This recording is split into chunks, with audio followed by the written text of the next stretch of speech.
Hello guys, welcome to my YouTube channel smart study classes. मैं Vipin sir आप लोगों के लिए एक बार फिर से एक नए वीडियो के साथ डिस्कस करने जा रहे हैं। आज का यह वीडियो जो होगा वो मानव जनन, जो कि कल से हमने चैप्टर को शुरू कर दिया था।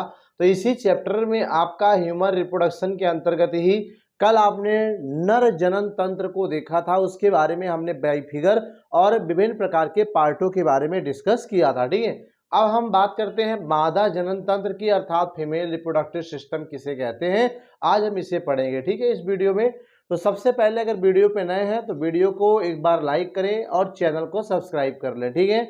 और वीडियो के इस लिंक को अपने ग्रुप में भी शेयर कर लें, जिससे सभी आपके दोस्तों यारों में क्या हो, इस वीडियो का लिंक उनको मिल जाए, ठीक है। तो चलिए फटाफट रेडी हो जाइए। आज हम पढ़ते हैं कि मादा जनन तंत्र किसे कहते हैं, अर्थात फीमेल रिप्रोडक्टिव सिस्टम क्या होता है। तो यहाँ पे आपको रटने की जरूरत नहीं, हमने पहले भी बता रखा है कि आपको ज्यादा रटने की जरूरत नहीं है। कह रहा है कि मादा जनन तंत्र, तंत्र का मतलब होता है कि जो कई अंगों से मिलकर बना होता है। जैसे हमने कल बताया ना, श्वसन तंत्र कहते हैं, उत्सर्जन तंत्र कहते हैं, परिसंचरण तंत्र कहते हैं। तंत्र का मतलब होता है जो कई अंगों के समूह हो, कई अंगों को मिला करके जो बनता है उसे तंत्र कहते हैं। यानी तंत्र जो क्या करता है, जनन कार्य करता है। कहाँ पे? मादा में, अर्थात किसी फीमेल बॉडी में, ठीक है। तो इसका मतलब क्या हुआ कि किसी मादा में पाए जाने वाला वह तंत्र जो जनन क्रिया को उसमें संपन्न करता है, जनन को संपन्न करता है, उसे हम क्या कहते हैं? मादा जनन तंत्र कहते हैं, अर्थात फीमेल रिप्रोडक्टिव सिस्टम कहते हैं। गाइस क्या कहते हैं? फीमेल रिप्रोडक्टिव सिस्टम कहते हैं, ठीक है।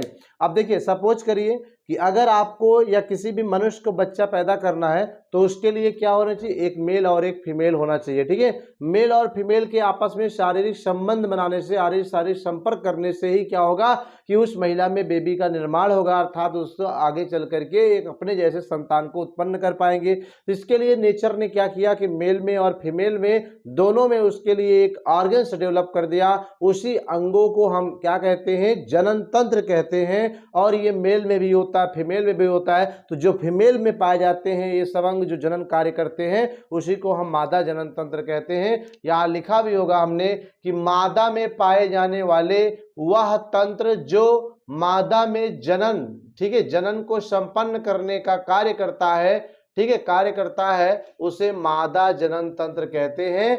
अर्थात मादा में पाए जाने वाला ऐसा तंत्र, हाँ, किसी की बॉडी में तो श्वसन तंत्र, पोषण तंत्र, सर्जन तंत्र, प्रजनन तंत्र, बहुत सारे तंत्र होते हैं, लेकिन हम प्रजनन तंत्र उसे ही कहेंगे, जनन तंत्र उसे ही कहेंगे जो केवल जनन कार्यों को ही संपन्न करता हो, ना कि श्वसन कार्य या उत्सर्जन तंत्र को, ठीक है। तो वही कह रहा है कि मादा में पाए जाने वाला वह तंत्र, कुल कितने तंत्र पाए जाते हैं अगर आपसे पूछा जाए टोटल कितने नंबर ऑफ सिस्टम्स आपकी बॉडी में पाए जाते हैं, तो लगभग 7 तंत्रों से मिलकर के आपका शरीर बना है, चाहे वो मेल का बॉडी हो चाहे वो फीमेल का हो, ठीक है। जैसे श्वसन तंत्र, पोषण तंत्र, उत्सर्जन तंत्र, प्रजनन तंत्र, तंत्रिका समन्वय एवं नियंत्रण तंत्र, इंटीग्यूमेंटरी सिस्टम, ये कुल इस तरह से मिला के 7 तंत्र पाए जाते हैं। लेकिन उन 7 में से भी कि वह तंत्र जो मादा में जनन क्रिया को संपन्न करने का कार्य करता है उसे हम मादा जनन तंत्र कहते हैं। क्या कहते हैं? मादा जनन तंत्र कहते हैं। और यह जो है वो क्या है? उदर भाग में, उदर भाग का मतलब क्या होता है गाइस कि ये जो शरीर है ये 2 भागों में बटा हुआ है।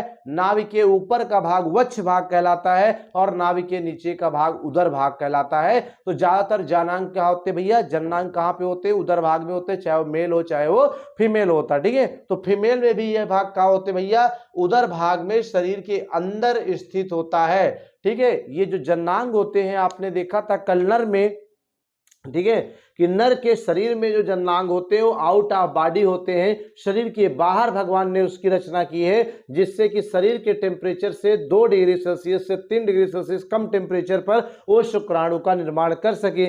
लेकिन जो मादा का जननांग होता है वो भी उदर भाग में ही पाया जाता है, लेकिन शरीर के अंदर पाया जाता है। कहाँ पाया जाता है? शरीर के अंदर पाया जाता है। और जो निम्नलिखित भागों या अंगों से मिलकर बना होता है, अर्थात जो मादा जनन तंत्र है, हमने कहा अभी तंत्र जो होता है अकेला नहीं होता है, कई अंगों से मिलकर बना होता है। तो इसमें निम्नलिखित अंग होते हैं, ठीक है। जैसे कि पहले की अगर हम बात करें, यहाँ पे पहला तो दिया है आपका अंडाशय होता है, दूसरा अंडवाहिनियां है, तीसरा गर्भाशय, चौथा योनि है, 5वां भाग और स्तन होता है। तो ये कुल मिलाकर के यहाँ पे 6 टोटल कितने 6 भाग पाए जाते हैं किसके, मादा जनन तंत्र के कुल 6 भाग पाए जाते हैं। लेकिन इन 6 भागों में कल भी आपने देखा था कि नर जनन तंत्र में भी लगभग 6 भाग पाए गए थे, लेकिन उन सभी भागों में जैसे वृषण कोश, वृषण, ठीक है ना, अधिवृषण और शुक्रवाहिनियां और शिश्न, इस तरह से जो सहायक नर जनन ग्रंथियों को लेकर के 6 भाग थे, लेकिन उन 6 में केवल सबसे ज्यादा इंपॉर्टेंट अगर था तो वृषण था, क्योंकि वृषण में ही शुक्राणु होता है। उसी प्रकार मादा में भी क्या होता है कि ये 6 भाग तो हैं, लेकिन इन 6 में सबसे ज्यादा इंपॉर्टेंट आपका ये पहला है जिसे अंडाशय कहते हैं, क्योंकि इसी अंडाशय में क्या होता है, अंडाणु बनता है। हमने फिर से बताया, फिर से कह रहा हूं कि एक बच्चा पैदा करने के लिए क्या चाहिए, शुक्राणु और अंडाणु चाहिए। तो शुक्राणु कहाँ बनते हैं, वृषण में, इसलिए वृषण उसका प्रमुख जननांग हो गया। उसी प्रकार मादा में अंडाणु चाहिए, तो अंडाणु अंडाशय बनता है, इसलिए अंडाशय क्या है, इस मादा जनन तंत्र का प्रमुख भाग होता है। अगर आपसे कहा जाए कि प्रमुख जननांग कौन सा होता है तो आप कहेंगे अंडाशय होता है, और इसकी संख्या भी 2 होती है, एक लेफ्ट और एक राइट होती है। ठीक है, अभी हम बाई फिगर आपको बताएंगे। तो चलिए यहाँ पे देखते हैं अंडाशय व इसकी रचना। यहां मैंने लिखा ओवरी व इट्स स्ट्रक्चर, यानी अंडाशय कैसे होता है, उसके इंटरनल स्ट्रक्चर के बारे में देखिए कैसे होता है, कितना लंबा होता है, कितना चौड़ा होता है, पतला होता है,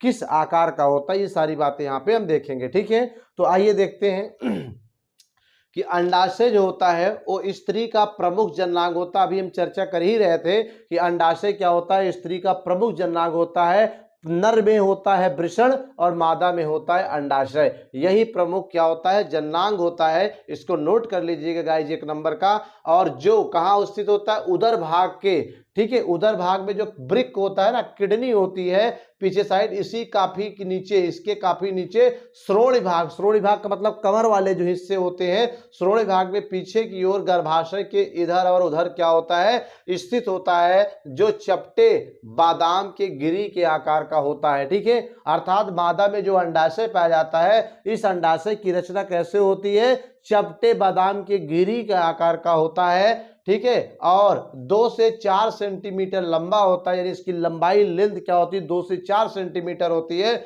और लगभग 8 सेंटीमीटर ये आपका अंडाशय मोटा होता है। थिकनेस इसकी कितनी होती है, 8 mm होता है। ठीक है, तो ये हो गया। और कह रहा है कि अगर इसके अंदर हम देखें, अंडाशय को काट कर इसके अंदर की संरचना को देखते हैं तो पता चलता है प्रत्येक अंडाशय के चारों ओर एक त्रिस्तरीय खोल होता है, अर्थात एक 3 लेयर का बना हुआ खोल होता है। ठीक है, उस खोल में सबसे बाहर का जो भाग होता है उसे उदरा आवरण अर्थात पेरिटोनियम का आवरण कहते हैं, और जो बीच क्या होता है वो घनाकार कोशिकाओं की गहरी उत्पादक कोशिका होती है, जिसे जननी की इपिथीलियम कहते हैं। और जो तीसरी लेयर होती है सबसे नीचे वाली, इसे सघन संयोजी ऊतक कहते हैं। ठीक है, सघन संयोजी ऊतक का बना हुआ होता है, जिसे श्वेत कंचुक अर्थात एल्बोजीनिया अस्तर कहते हैं।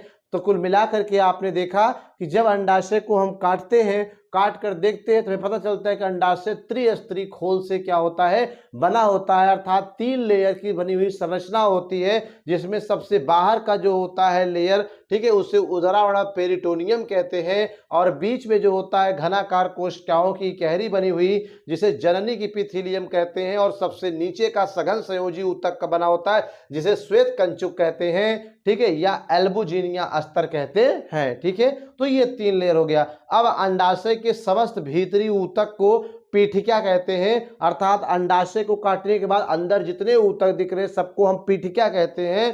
ठीक है, क्या कहते हैं, पीठिका कहते हैं। इसी पीठिका के जो मध्यस्थ पीठिका है, ठीक है, इसमें तथा वल्कली पीठिका में क्या होता है, ये बटा होता है, यानी कि जो आपके अंडाशय के अंदर भीतर सभी ऊतक है ना, उनको ये पीठिका कहते हैं। और यह पीठिका भी आगे चलकर 2 भागों में बटी होती है, जिसमें एक मध्यस्थ पीठिका होती है और दूसरा वल्कली पीठिका होती है। इसी में ये क्या होती है, बटी होती है। और जो इसकी वल्कली पीठिका होती है ना भैया, इसमें विकास की विभिन्न प्रावस्थाओं में देखा गया है कि अनेक गोलकार रचना अंडाशयी पुटिकाएं पाई जाती हैं। ठीक है, जैसे ये देखिए यहाँ पे दिख रहा है ना, अनेक गोलाकार, ये दिख रहा है ना संरचनाएं, तो इस तरह से अनेक गोलाकार पुटकियाएं पाई जाती हैं। इसी प्रत्येक पुटकिया में एक अंडक कोशिका होती है। तो आप देखिए ये गोलाकार रचना है, ये क्या है आपका, बोलो पुटकिया है। इसी में ये जो अंदर, इसके अंदर भी गोलाकार रचना, ये अंडक कोशिका होती है, oocytes पाए जाते हैं। या यहाँ पे आपको दिख रहा होगा, थोड़ा कम दिख रहा, अभी हम देखते हैं।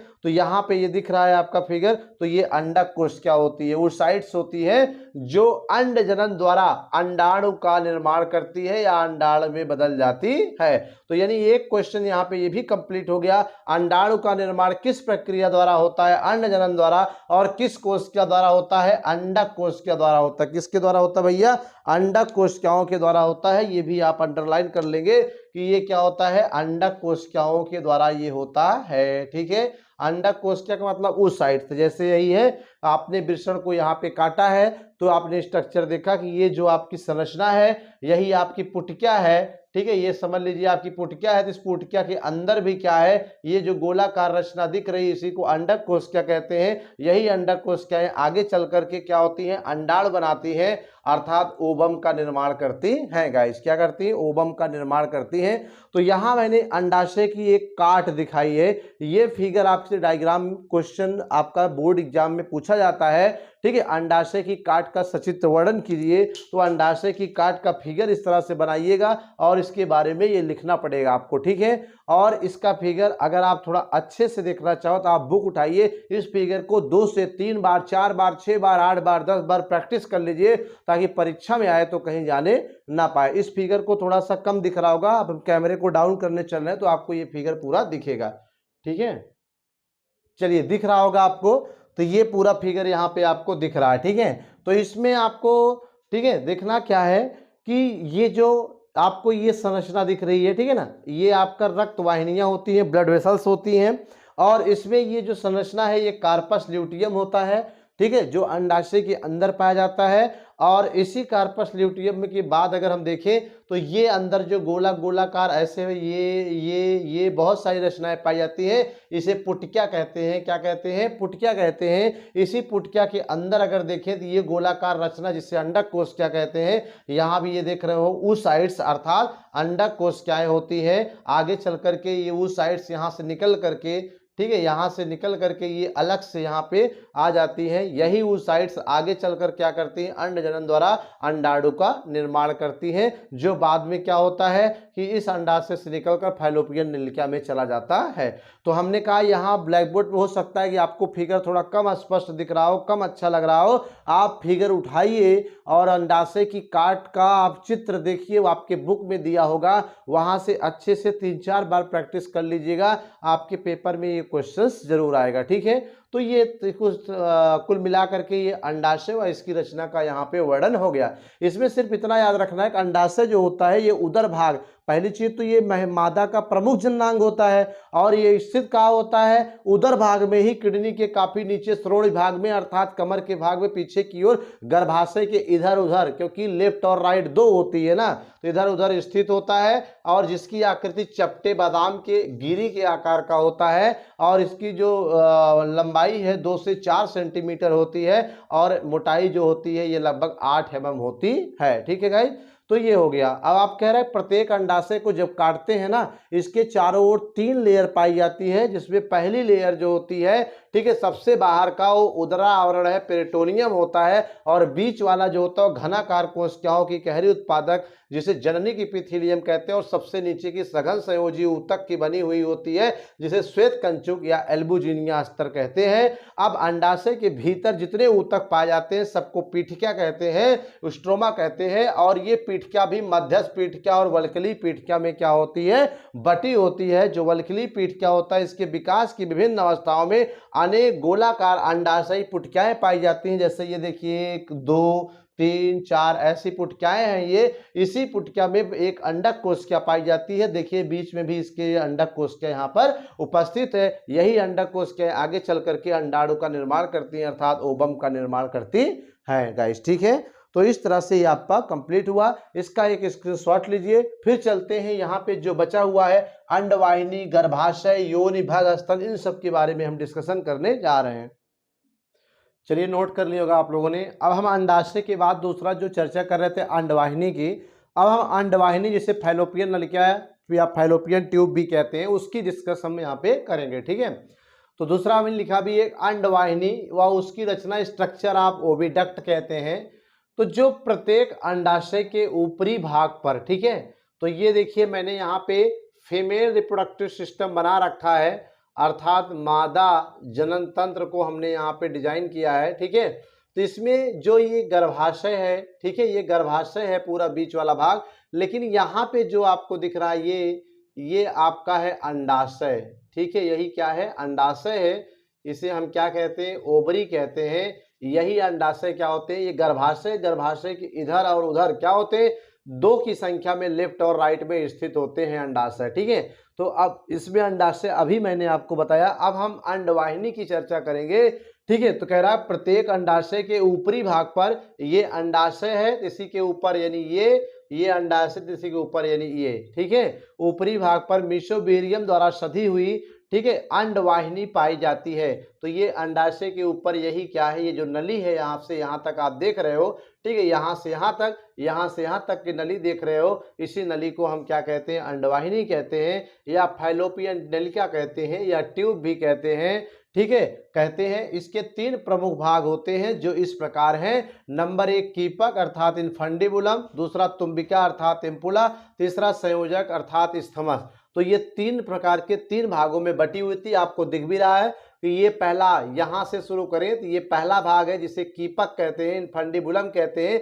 ये थोड़ा सा अंगुलियों के समान ऐसे झालर नुमा रचना में क्या है, बद्ध है। ठीक है, इसे कीपक कहते हैं। इसका काम क्या है कि जब अंडाशय, ये अंडाशय अंडाणु बना करके इसमें क्या करता है, ट्रांसफर करता है, तो ये इसको क्या करता है, ग्रहण करने का काम करता है। ठीक है, ये आपका कीपक क्या करता है, इससे अंडाणु को ग्रहण कर लेता है अपने अंदर। ठीक है, तो ये यहाँ से यहाँ आ जाते हैं अंडाणु। तो ये है, तो कह रहा है कीपक क्या है भैया, यह अंडवाहिनी का पहला भाग होता है। तो ये पूरा अंडवाहिनी था, इसका ये प्रथम भाग होता है, फर्स्ट भाग होता है, जो अंडाशय के पास वाला भाग होता है। तो ये देखिए अंडाशय इसी के जस्ट ये पास वाला है, और इसके चारों ओर अंगुली के समान रचनाएं पाई जाती है जिसे झालर या फिम्बरी कहते हैं। तो ये देखिए इसके चारों ओर ये अंगुलियों जैसे झालर पाए जाते हैं जिसे फिम्बरी कहते हैं। और यही झालर क्या करता है, अंडोत्सर्ग के समय, अर्थात अंडोत्सर्ग का मतलब होता है कि जब महिला में अंडाणु बन गया हो अंडाशय में, तो वह अंडाशय अंडाणु को जब रिलीज करता है नलिका में, ठीक है, तो उसी को अंडोत्सर्ग कहते हैं। तो जैसे ये अंडाशय, इसमें जब अंडाणु बन गए तो ये निकल कर इस नली में आएंगे, तो उसी को अंडोत्सर्ग कहते हैं। अंडोत्सर्ग के समय अंडाणु को संग्रहित करने में ये आपके कीपक क्या करते हैं, झालर सहायता करती है। ठीक है, फिर दूसरे की बात करें, दूसरा है तुम्बिका अर्थात इम्पुला। यह अंडवाहिनी का सबसे लंबा व चौड़ा और मुड़ा हुआ भाग होता है। तो ये देखिए यही है आपका, ये अंगुली झालर कीपक हो गया। इसके ऊपर जैसे ही आगे बढ़ेंगे तो ये जो जहां से मुड़ा है ये संरचना, इसी को हम तुम्बिका कहते हैं। क्या कहते हैं गाइस, तुम्बिका अर्थात इम्पुला कहते हैं। ये सबसे लंबा भाग होता है, ठीक है, चौड़ा हुआ भाग होता है, और यहीं पर क्या होता है, निषेचन क्रिया संपन्न होती है। कल के वीडियो में हमने आपको बताया था, क्वेश्चन पूछा जाता है कि निषेचन क्रिया अर्थात शुक्राणु अंडाणु कहाँ मिलते हैं, तो आप बताएंगे शुक्राणु व अंडाणु कहाँ मिलेंगे, तुम्बिका छेद पर मिलेंगे। कहाँ मिलेंगे, तुम्बिका छेद पर मिलेंगे, यही जहाँ से मुड़ी हुई है। ठीक है, जैसे ये है ना हाथ हमारा, तो ये जहाँ से मुड़ा है ये कंधा, तो इसका ये जो कंधा है ये, इसी को तुम्बिका छेद कहते हैं। यहीं पे जब इससे अंडाणु यहाँ आता है तो यहाँ से शुक्राणु जब आगे चलकर गर्भाशय से होता हुआ यहाँ पहुँचता है, तो दोनों यही तुम्बिका वाले छेद पर ही जाके मिलते हैं, यहीं पे निषेचन क्रिया संपन्न होती है। तो याद रखिए निषेचन क्रिया कहाँ होती है, तुम्बिका छेद पर होती है। ठीक है, फिर से बात करते हैं संयोजक की, स्थमस की। तो यह अंतिम और सक्रिय नलिका होती है। तो ये पहला हो गया, तो ये दूसरा हो गया। तो अंतिम सक्रिय ये, यानी ये यहाँ जहाँ गर्भाशय से जुड़ी हुई है ना ये, तो यहाँ वाली बात कर रहा है कि सक्रिय नलिका है जो गर्भाशय से जुड़ती है। तो ये आके गर्भाशय से जुड़ी, तो यही थोड़ी पतली ऐसे चिपटी हो जाती है। इसका कार्य है अंडाणुओं को पोषण प्रदान करना, अर्थात जब अंडाणु यहाँ से यहाँ तक आने लगते हैं निषेचित होकर के या बिना निषेचित के, तो इसका काम है कि इसमें कुछ ऐसे पोषक तत्व होते हैं जो अंडाणुओं को पोषण के रूप में प्रदान किए जाते हैं, और इन्हीं में रोमाव हुआ पेशी द्वारा उत्पन्न क्रमानुकुंचन या तरंग गति होता है, जिसके कारण अंडाणु आगे की ओर बढ़ते हैं। अर्थात ये देखिए थोड़ा सा ऐसे मुड़ी हुई संरचना है ना, तरंग के रूप में है, कुछ इस तरह से संरचना है तरंग के रूप में। तो ये ऐसा संरचना क्यों है, ये इसलिए है ताकि जब इसमें अंडाणु हो तो वो यहाँ जब आए गर्भाशय में उसको आरोपित करने के लिए निषेचन के बाद भेजा जाए तो इसमें थोड़ा सा ऐसे ऐसे लहरदार, ठीक है, ऐसे ऐसे ऐसे ऐसे क्या होती है, गति होती है, जिसे क्रमानुकुंचन या तरंग गति कहते हैं। इसी गति के कारण ये अंडाणु सरकता हुआ यहाँ गर्भाशय में आता है, ठीक है। तो इस तरह से ये क्या हो गए, अंडवाहिनी व इसकी रचना हो गई। तो आपको कुछ नहीं याद रखना, सिर्फ इतना याद रखना है, अंड माने अंडाणु, वाहिनी माने नली, अर्थात एक ऐसी नली जिससे अंडाणु आते और जाते हैं, शुक्राणु आते जाते हैं, तो उसी को हम कहते हैं फैलोपियन नलिका या ट्यूब कहते हैं या अंडवाहिनी कहते हैं। इसके 3 भाग होते हैं। पहला भाग आपने देखा कीपक होता है, दूसरा आपका तुम्बिका होता है, तीसरा संयोजक होता है। कीपक जो झालरदार होता है, पिंपलीदार, इसका काम है कि अंडाशय से जब अंडाणु रिलीज हो तो इसको अपने अंदर आकर्षित कर लेना, और साथ में तुम्बिका काम है कि यहाँ पे निषेचन क्रिया संपन्न कराना, और संयोजक काम है गर्भाशय से जोड़े रखना और तरंग गति करके यहाँ पे जो निषेचन के बाद अंडाणु हो उसी गर्भाशय में स्थानांतरित कर देना होता है, ठीक है। तो ये भी आपका कंप्लीट हुआ, इसका भी एक स्क्रीनशॉट लीजिए। चलते हैं, जो बचा हुआ हमारा नेक्स्ट टॉपिक गर्भाशय है। अब हम गर्भाशय पे डिस्कस करेंगे, ठीक है, सभी लोग नोट करें। चलिए नोट कर लिया होगा। अब हम गर्भाशय व उसकी रचना की बात करते हैं, तीसरे पार्ट की ओर चलते हैं, ठीक है। तो पहला आपने अंडाशय देखा, फिर अंडवाहिनी देखा, अब गर्भाशय देखते हैं। ये भी एक प्रमुख ही भाग होता है मादा जनन तंत्र का, ठीक है, क्योंकि इसी गर्भाशय में, ठीक है, ये आपका गर्भाशय है पूरा, तो इसी गर्भाशय में क्या होता है, बेबी पलता है, अर्थात बेबी 9 महीने तक क्या होता है, इसी में रुक करके पल करके इसकी दीवारों से चिपक करके क्या होता है, शिशु के रूप में जन्म लेता है, ठीक है। तो गर्भाशय बच्चेदानी या बुम्ब भी कहते हैं, यानी गर्भाशय को सामान्य भाषा में, देसी भाषा में क्या कहते हैं, बच्चेदानी कहते हैं, क्योंकि इसी में बच्चा रहता है, पलता है और बड़ा होता है, इसे बुम्ब भी कहते हैं। और इसका आकार उल्टे नाशपाती के आकार का होता है। तो याद रहे, अभी अंडाशय का आकार कैसे आपने पढ़ा था, बादाम की गिरी के आकार का था, ठीक है, चपटे बादाम गिरी के आकार का था। और अंडाशय जो होता है, यानी ये जी जो अंडाशय है, ठीक है, इसका नाम क्या है, अंडाशय है, ये कैसे था, बादाम के गिरी के, ठीक है, बादाम के गिरी के आकार का। मगर जो गर्भाशय होता है वो क्या उल्टा है बेटा, उल्टा नाशपाती के आकार का होता है। कैसे होता है, उल्टा नाशपाती के आकार का होता है। और यह कहाँ स्थित होता है, श्रोणि गुहा में, अर्थात कमर के भाग में क्या होता है, स्थित होता है। 7.5 सेंटीमीटर लंबा होता है, इसकी लंबाई क्या है, 7.5 सेंटीमीटर होती है। और 3 सेंटीमीटर मोटाई, यानी ये जो मोटाई है इसकी क्या होती है, इस तरह से 3 से 4 सेंटीमीटर मोटा होता है और 5 सेंटीमीटर चौड़ा होता है। खोखला शंक्वाकार भाग होता है, ठीक है। और इसका जो ऊपरी भाग होता है वो चौड़ा होता है। तो अब आप देख सकते हैं ये ऊपर वाला मत्था भाग क्या है, चौड़ा है, लेकिन नीचे जैसे जैसे जा रहा है वो सकरा हुआ होता चला जाता है, ठीक है। तो नीचे सकरा होता है और ऊपर चौड़ा भाग होता है। और इसके 3 भाग, ये 3 भागों में क्या होता है बेटा, बटा होता है। पहला ऊपर का गुंबद भाग जिसे फंडस या बुघ्न कहते हैं, ठीक है, ऊपर वाला गुंबद भाग जिसे फंडस या बुधन कहते हैं। तो ये वाला भाग आप देख रहे हैं, यही फंडस है, बुधन है, इसी को फंडस या बुधन कहते हैं, ठीक है। तो इसी को हम क्या कहते हैं, फंडस कहते हैं। ये आपका हो गया। और दूसरा बीच वाला भाग काय, तो ये जो बीच वाला भाग है ये गर्भाशयी काय कहलाता है, ठीक है, ये यही। और तीसरा निचला सकरा भाग जिसे हम ग्रीवा कहते हैं, तो ये निचला सकरा भाग आपका क्या है, ग्रीवा होता है। तो 3 भाग इसमें होते हैं। जो ऊपर वाला पहला भाग है फंडस होता है, बीच वाला भाग गर्भाशयी काय होता है और नीचे वाला सकरा होता है जिसे गर्भाशयी ग्रीवा कहते हैं गाइस, ठीक है, ये हो गया। और कह रहा है कि जो गर्भाशय होता है ना ये 3 स्तर का बना होता है, अर्थात 3 मोटी लेयर का बना होता है। इन तीनों लेयरों को हम कहते हैं पेरीमेट्रियम, मायोमीट्रियम, एंडोमीट्रियम। परिगर्भाशय, मायोमीट्रियम और एंडोमीट्रियम, अर्थात इसको आप समझ सकते हैं कि बाह्य स्तर, मध्य स्तर और अंतः स्तर 3 प्रकार के लेयर का बना है। तो यहाँ पे आप देखिए ध्यान से, तो ये आपका लिखा है परिगर्भाशय, ये पहला है जिसे आप पेरीमेट्रियम कहते हैं। तो ये सबसे बाहर का जो लेयर होता है चिकनी पेशियों का बना हुआ जिसे परिगर्भाशय कहते हैं, पेरीमेट्रियम होता है। और दूसरा जो मध्य में मोटी चिकनी पेशियों का स्तर होता है, तो ये जो आपका मसल्स वाला भाग दिख रहा है ना ये पूरा, तो ये वाला पूरा भाग क्या है, मायोमीट्रियम होता है, मध्य स्तर होता है। और इसके बाद इसके अंदर का जो ये वाला लेयर होता है ये एंडोमीट्रियम होता है। अर्थात इसे अंतः स्तर कहते हैं। क्या कहते हैं? अंतः स्तर कहते हैं। तो इस तरह से ये गर्भाशय के 3 भाग और 3 लेयर होते हैं। तीनों भाग में ऊपर गुंबद वाला भाग ये फंडस, और ये बीच वाला भाग बीच का काय अर्थात गर्भाशय का है, और सबसे निचला जो सकरा भाग होता है ग्रीवा होता है। इसके अलावा ये 3 स्तर का बना होता है, जिसे परिगर्भाशय, वाह्य स्तर, मायोमीट्रियम मध्य स्तर होता है जो मोटा और घना होता है, और सबसे अंदर की जो ये लेयर होती है चिकनी से अंडोमीट्रियम अर्थात अंतः स्तर कहते हैं। ठीक है। और गर्भाशय का आकार जो होता है उल्टे नाशपाती के आकार का होता है, और जो ये अंडाशय होता है ये कड़वे बादाम के गिरी के आकार का होता है। ठीक है। तो इस तरह से ये भी आपका क्या हो गया? क्लियर हो गया। अब हम जो डिस्कस करेंगे गर्भाशय के बाद, ठीक है, अब हम उसका भी यहाँ पे चल रहे हैं, वर्णन कर रहे हैं, लेकिन इसके पहले इसका एक स्क्रीनशॉट रखिए आप लोग अपने पास। चलिए नोट कर लिएगा ये भी आप। अब हम लास्ट पार्ट की ओर चलते हैं। ठीक है। जो मादा जनन तंत्र का लास्ट भाग है वो आपका योनि होता है, अर्थात वेजाइना कहते हैं इसे। ठीक है। यह क्या होता है? यह एक सर्वाधिक फैलने व सिकुड़ने वाली नाल होती है, या आप कह लो कि नली होती है। ठीक है। अर्थात ये मादा जननांग का सबसे ज्यादा फैलने अर्थात प्रसार और सिकुड़ने वाली नली होती है। ठीक है। इसमें ऐसी पेशियां पाई जाती हैं जो जरूरत पड़ने पर इस नली को फैला करके बहुत चौड़ा और बहुत पतला भी कर देती है। ठीक है। जो लगभग 10 सेंटीमीटर लंबा होता है। कितना?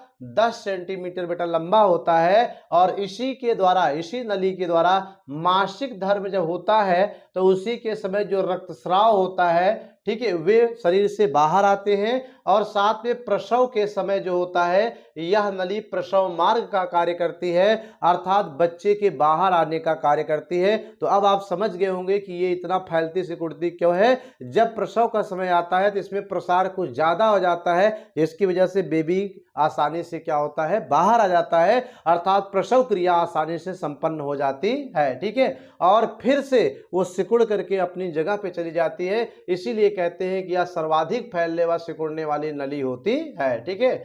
और वह शुक्राणु स्थानांतरण मार्ग का कार्य करती है। मतलब कि जब कोई मेल इस फीमेल के साथ रिप्रोडक्शन करता है तो वह शुक्राणु इसी योनि अर्थात वेजाइना मार्ग के द्वारा ही क्या होता है? उस मादा के शरीर में स्थानांतरित होता है। इसीलिए यह नली जो है शुक्राणुओं के मार्ग के स्थानांतरित करने का कार्य करता है, अर्थात शुक्राणुओं को, ठीक है, फीमेल के फैलोपियन नलिका में जाने के लिए यही रास्ता का कार्य करता है, यही आपका रोड होता है। ठीक है। तो ये हो गया। तो ये कितना इंपॉर्टेंट काम है। पहले तो आपको जो मासिक धर्म के रक्तस्राव होता है उसको बाहर निकालने का कार्य करता है, प्रसव के समय प्रसव मार्ग का कार्य करता है, और प्रजनन के समय शुक्राणु स्थानांतरण के मार्ग का भी कार्य करता है। ठीक है।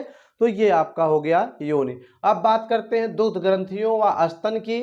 तो ये स्त्रियों में जान ही रहे हैं आप लोग, या स्त्रियों में सामने की ओर जो है उभरे हुए भाग होते हैं। ठीक है। हमने कल ही बताया था कि हम स्तनधारी प्राणी हैं, क्योंकि हम बच्चे पैदा करते हैं। तो हम आप बच्चे पैदा करने के कारण भगवान ने हमारी जो मादा होती हैं उनमें स्तन का विकास दे दिया, ताकि क्या हो, बच्चा पैदा होने के बाद उसके दांत थोड़ी ना होते को तुरंत खाना खाने लगेगा, उसे दूध की जरूरत पड़ेगी, तो उसका निर्माण भगवान ने इसी में दे दिया। ठीक है। हालांकि ये दूध ग्रंथियां पुरुषों में भी होती हैं, लेकिन निष्क्रिय होती हैं, सक्रिय नहीं होती हैं। मगर महिलाओं में ये क्या होती है? सामने की ओर स्थित उभरे हुए भाग होते हैं, जिसमें प्रचुर मात्रा में फैट जमा होता है, वसा जमा होता है। ठीक है। और इसी वसा के जमाव के कारण वह इसमें पेशियों की प्रचुर मात्रा होती है, अर्थात ज्यादा से ज्यादा पेशियां स्तन में उपस्थित होती हैं, जिसके कारण ये क्या होता है? फूला हुआ होता है। ठीक है। और प्रत्येक स्तन में 15 से 20 पिंडों में बटा हुआ ऊतक पाया जाता है, अर्थात जो स्तन होता है उसमें क्या होता है? 15 से 20 भागों में डिवाइड हुआ खंड पाया जाता है जो ऊतकों का बना होता है, और जिसे क्या कहते हैं? पिंड कहते हैं। और इसके प्रत्येक पिंड में, ठीक है, जो ये 15 से 20 पिंडों में बटा हुआ ऊतक है, इस प्रत्येक पिंड में भी क्या होते हैं? कई छोटे छोटे भाग होते हैं। ये भी कई छोटे छोटे भागों में बटा होता है, जिसे पिंडक कहते हैं। क्या कहते हैं गाइस? पिंडक कहते हैं। और इसके प्रत्येक पिंडक में भी क्या होता है? अंगूर के गुच्छे की तरह, ठीक है, अंगूर के गुच्छे की तरह दुग्ध ग्रंथियां पाई जाती हैं, ठीक है, मिल्क ग्लैंड पाई जाती हैं, जिनसे दुग्ध का स्रावण होता है, जिन्हें कोशिकाएं भी कहते हैं। इन्हीं कोशिकाएं अर्थात दुग्ध ग्रंथियों द्वारा बेबी उत्पन्न होने के बाद, बेबी का निर्माण होने के बाद दुग्ध का निर्माण होता है, जो क्या होती है, पेशियों के संकुचन के कारण क्या होता है कि ये दुग्ध का स्रावण करती हैं बाहर की ओर, जिससे बच्चे को पोषण मिलने का कार्य होता है। ठीक है, तो इस तरह से ये आपका हो गया क्या, मादा जनन तंत्र का सचित्र वर्णन, ठीक है, यहाँ पे आपको बता दिया गया। ठीक है, तो इस तरह से इस वीडियो में आज हम इतना ही डिस्कस करेंगे।